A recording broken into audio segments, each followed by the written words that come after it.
পাখির চোখ লোকসভা নির্বাচন আর এই উপলক্ষে প্রধানমন্ত্রীর জনহিত প্রকল্পগুলি আরও বেশি করে মানুষের সামনে নিয়ে যাওয়ার লক্ষ্যে মহিলা পরিচালিত স্বসহায়ক দলগুলিকে নিয়ে শক্তিবন্ধন শিক্ষক কর্মসূচির আয়োজন বিজেপি রাজ্য দপ্তরে আয়োজিত এই কর্মসূচিতে উপস্থিত ছিলেন মুখ্যমন্ত্রী প্রফেসর ডক্টর মানিক সাহা এবং মেয়র দীপক মজুমদার।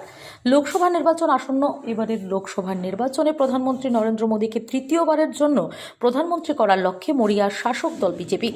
এই লক্ষ্যে দেশবাসী প্রধানমন্ত্রী বিকশিত ভারত যাত্রা কর্মসূচি হাতে নেওয়া হয়েছে। এর লক্ষ্যে প্রধানমন্ত্রীর জনহিতকর কর্মসূচিগুলি মানুষের সামনে নিয়ে যাওয়া, এই কর্মসূচিগুলি সুবিধা মানুষের মধ্যে বন্টন করে দেওয়া, এই লক্ষ্যকে আরও তেজি করতে এবার এনজিও এবং মহিলা পরিচালিত স্বসহায়ক দলগুলিকে কাজে লাগাতে চায় বিজেপি।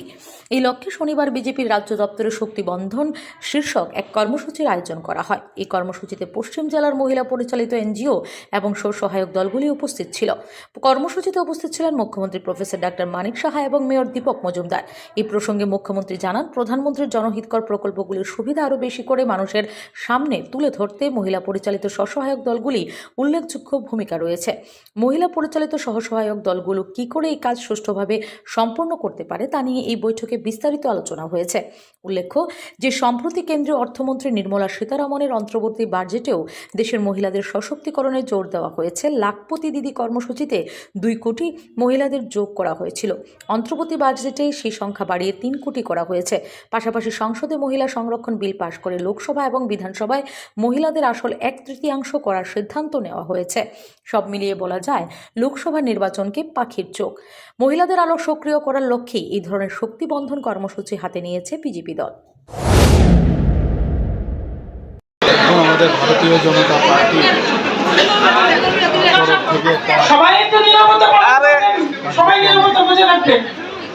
ভারতীয় জনতা পার্টির তরফ থেকে একটা কার্যক্রম নেওয়া হয়েছে।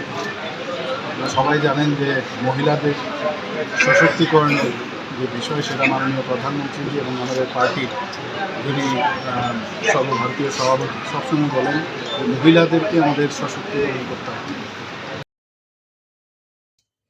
ব্যুরো রিপোর্ট, আজ ভারত লাইভ 24 আওয়ার্স।